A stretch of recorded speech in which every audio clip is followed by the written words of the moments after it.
皆さんアロハ皆さんのふとした瞬間の励ましになりたいラウレアタイムズです。今日もメインパーソナリティ務めます瀬野和也と三浦しおりです。よろしくお願いします。さあ今回で18回目でございます。もう走ってきましたね、18回ねえ、18回もなかなか去年の10月始めた時はそんなに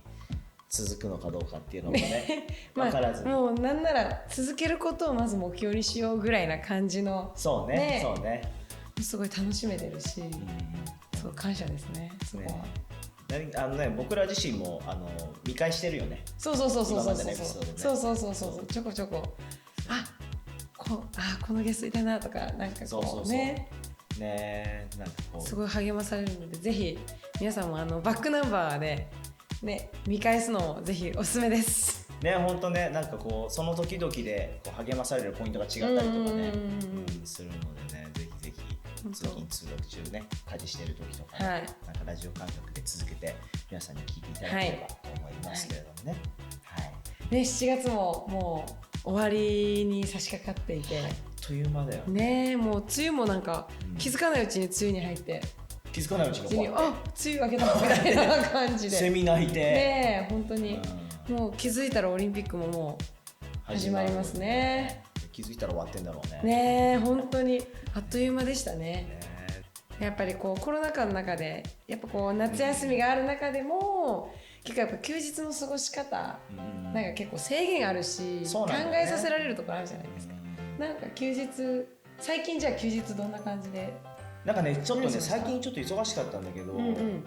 の間休みがあって、僕の友達でね、としきっていうやつがいるん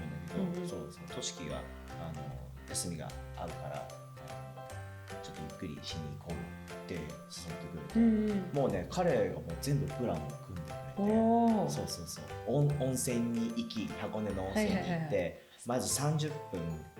湯船に浸かり、お昼を食べ、その後お昼寝をして、そしてまたお風呂に入ってっていうこう一つ一つをすごいもう本当にプランニングしてくれて、で今度こう景色がいいカフェがあるからそこに行ってみたいなガイドさんがいるような感じでした。そういや本当にいろんなの至れり尽くせりで、まあでも、僕一人があんまり好きじゃないタイプだから、とにかくたとえその同じプランがあってもそれをじゃあ一人でやってきてって言ったら絶対無理だ。としきがいるからめっちゃ祝福されたね休日になるなっていうのがあったんだけど、いやー久しぶりになんか友達とゆっくりできていい休日でしたね。いいですね。逆に忙しいじゃん普段。そうですね。どう？いやなかなかこう休みっていうのを自分で作ろうと思わない限りやっぱ休めないんだけど、この間そう休みがもうこの日は休もうと思って休んだ日があって、その日に映画見に行きました。一人で？いや一緒に友達と。なんかそれはちょうど私の働いてるところの福利厚生で、映画が1000円で見れるっていうのがあって、でちょっと茅ヶ崎にマイナンバーカード取りに行きたいから、その前にちょっとじゃあ朝活しようかなみたいな感じで、結構朝早くからやってる映画を見て、結局そのマイナンバーの申請のハガキを忘れてもう本当に目の前の市役所を横切りながら忘れたみたいな感じだったんですけど、でも映画すっごい良くて、何見た？命の停車場っていう、医療系の映画なんだけれども、日本の映画もともと私のお母さんが結構難病を専門としてる看護師で、やっぱこうなんていうの、健康とはとか、じゃあその病気とどうやって過ごしていくとかっていうところに結構やっぱフォーカスを持って患者さんとに看護をしていくっていうスタイルで、そういう話もよく聞いてたから、すごいその映画の予告見た時にはすごい面白そうだなと思って見に行って、すごいやっぱその命の最後の終え方とか、やっぱこう今与えられている命どう生きるのかみたいなところのすごいメッセージ性がある映画ですっごい良かったです。なんかその中でどういうのにインパクトが？なんかその主人公のお医者さんのお父さんがまあ脳卒中かなんかで、脳みそがこの痛みを感じてないのに痛いっていう信号を出しちゃう、症状になっちゃって、もうすごいもう架空の痛みなんだけどすっごい痛がってて、できることならもうそのまま俺をもう殺してくれと。でその主人公のお母さんは、主人公がまだもうちょい若い時に亡くなってるんだけれども、そのお母さんも最後がんかなんか延命治療をしていく中で、お母さんも寝たきりで話せない状態でこう病院でずっと入院してて、お父さん的にはもっとお母さんと時間を過ごしたかったっていうのがあるから、お母さんみたいには俺を殺さないでくれとか、死なせないでくれ、それだけは頼むっていうのを、ずっとお父さん言ってて、でも最終的にそういう症状が出ちゃう中で安楽死させてほしいっていうのを主人公に頼む。でも主人公はもともと救急病院で働いてたし、もう命をつなぐっていうことにもフォーカスをしてる医療をずっとしてたけど、そのこう映画の中でどんどん変えられてって、じゃあどうやって病気と向き合ってどういう病気を持つ中でも生きていくのかっていう中で、お父さんのそういう迫りもあり葛藤しつつっていう映画で、なんかこうなんだろう、こう痛み、こんなに痛がってこんなに苦しい中で生き続けるって、なんか本当のそれ幸せなのかなとか、なんかそういう感じのを考えさせられる映画でした。なるほどね。自分がもしそういうこう治らない病気、難病とかになった時に、どうやって残りの人生過ごして選択するかなっていう、すごいどういう気持ちで過ごせるだろうっていう感じで思わされる映画で、とっても良かったです。ぜひ。映画館しばらく行ってないな、でもなんかそれを聞くとあれだね、何年か前にね、実際にそういう難病を抱えた人、その方はね ALS だったけど、ね、重富さんってね、会いましたね。重富さんね。その重富さんっていう方が今いらっしゃいまして、ALS の患者さんだったんですけど、私の母が、受け持ちの患者さんで、私の母もクリスチャンで、重富さんもクリスチャンだっていうのを、こう患者さんをこう、ケアしていく中でこうお互い知ってって、で、家族とも仲良くなって、なんだろう、私も一緒に病室になんか遊びに行かせてもらったり、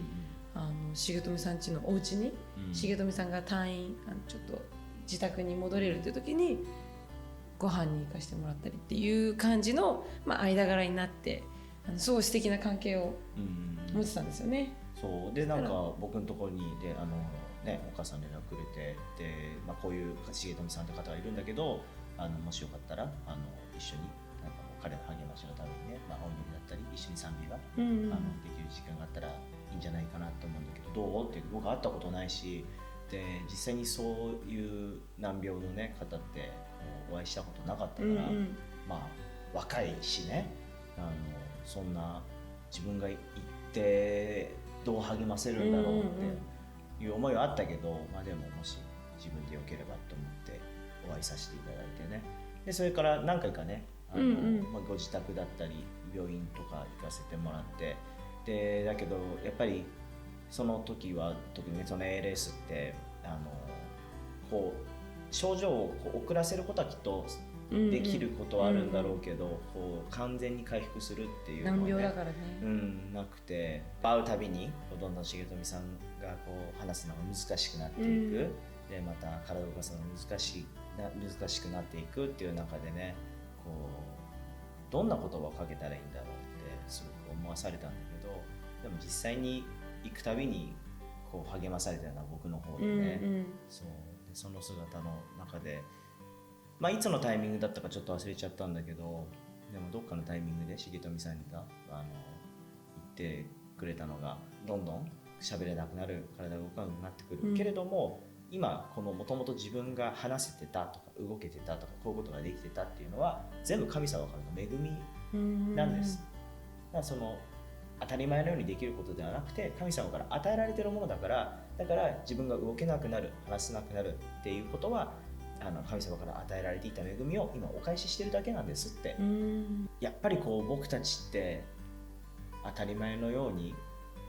思ってることってもたくさんあるわけじゃない、で特にそのコロナの今の時期とかもね、いろいろ大変なんだけど、でもそういう中でね、もちろん悲しかったり痛みもあることもたくさん人生にはあると思うけど、でもその本来与えられているものっていうのは当たり前じゃない神様からの恵みなんだっていうふうに気づけてる人っていうのは、全然同じ状況だったりしても考えていることとかが違うんだなと思って、残された時間が短い、できることが少ないってなってるけれども、でも重富さんの中にはもちろん葛藤あったかもしれない、痛みはあったかもしれないけど、こう本当のなんだろうな、自由があるというか、逆にこうお金がたくさんあっても時間がたくさんあっても、それこう自分のものだって思えば思うほどいっぱいあればあるほどいいと思う世の中なわけじゃない、でも逆にそうなると苦しいんだなって、自分のものだって思ってるから失うことに恐れるし、失った時に苦しいし、それを守ろうと必死になるし、そう失いたくない、手放したくないってなるけど、でも全部与えられたものは神様の恵みだからただお返ししてるだけなんです。そんなのことは簡単に言えることじゃないんだけど、でもそうだなって、思って、だからきっとずっと僕はその重富さんが励ましに行ったけれども、重富さんに励まされたその言葉をね、ことあるたびにね思い出していくだろうなって思って、僕の方がお会いさせていただいて、感謝だったなって。もう重富さんは今ねイエス様のところに行かれたけれども、今でも僕に語ってくれてるっていうかね、すごい感謝だった。なんかこう重富さんがこうどんどんやっぱりね、最初はお家にも遊びに行かせてもらって、一緒にすごい普通に話してた、けどやっぱり最後の方はもう寝たきりで本当に目しか動かせない中で、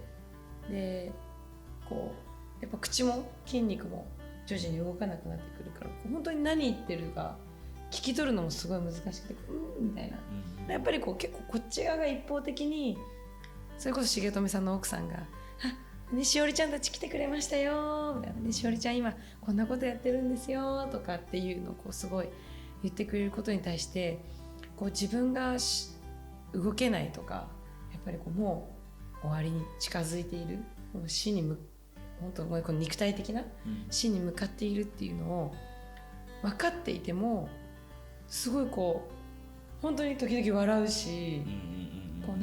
全然ウェルカムしてくれてるのはすごい目で伝わるし、なんかこうなんとかですよっていうとこう一生懸命口で頑張ってるねとか、すごいねとかっていうのをすごい言ってくれて、なんだろう、本当にそれこそ病気になった時に、もし自分がその立場だったら、いやもうそれこそ自由に動けてる人のこと見て妬んでしまったりとか、そういうこともあるかもしれないけど、重富さん本当に最後まで来てくれてありがとうって、もう来てくれた人を励ましたいっていう思いと、で一緒に同じ教会のなんか同じ聖歌隊の人たちがこう来てくれた時とかぶった時があって、でも一緒に賛美しましょうみたいになって、でもちろんもう歌えないんだけど、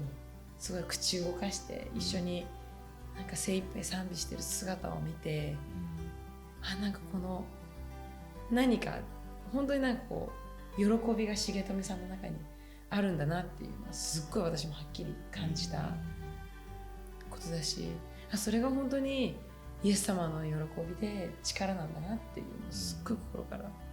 感じました。そうだよね、今ね、なかなかコロナの時期終わんなくて、でまた神奈川県はね緊急事態宣言が出るってなったりして、でいろんな今までできてたこと、当たり前のようにできてたことがこうできなくなる、制限されてるっていう中で、やっぱり自分自身も正直こうなんていうの、不平不満というか、なんだろうな、ストレスがたまるっていうか、なんだろうね、まあなんかこう早く元に戻りたいっていう思いが早くねすごいある。こういうことはね今まで通りできたらいいよなって思うよね、そうって思うんだけど、でもなんか今日こうね重富さんの話を自分でしながら、なんかああそうだよな、今できないことがとかなんていうの制限されることがたくさんある中だけど、感謝の心とか今できることがある、今生かされてるっていうことへの感謝とかって忘れちゃダメだな。できないことにフォーカスするじゃなくて、できることを今与えられてる人にできる形で、そうだね、できる形でね、励ましたり祝福届けたりってできることあるんだよね、本当はね。ちょっと一旦こう時間をね取ってっていうか、こうはって止まって、あれ今与えられてるものってなんだろうって考えること大事かなって思うよね。たくさんあるよね。いやめちゃくちゃあるよね。まず生かされてるっていうことが当たり前じゃないっていうかね、それはすごく思うね。ご飯も食べれて、話せて、ね、歩けるし、いや本当だよね、それでありがとうとも言えるし。そうなんだよね、そうだね。なんか文句だけ言ったり、まあ文句言いたくなる気持ちもねきっとあるとは思うけれども、でも今話せるとかね、メッセージをくれるっていうことがあったら、それをありがとうっていうことのために使おうとかね、愛してるよっていうことのために使おうって、自分が本当は欲しいものとかこうだったらいいなっていうものはないかもしれないけれども、でも今自分の持ってるものを通して他の人を祝福するためにやるときに、やっぱり重富さんみたいにね、こう自分のものじゃなくて与えられてるもの、それを祝福のために使っていってたから、重富さんこう希望があったと思うし、喜びがあったと思うし、痛みの中でも、ね、チャレンジの中でも、ね、だからそのことをこのシーズン選びたいよね。でまたコロナが終わってからもそのことを忘れずに、できたら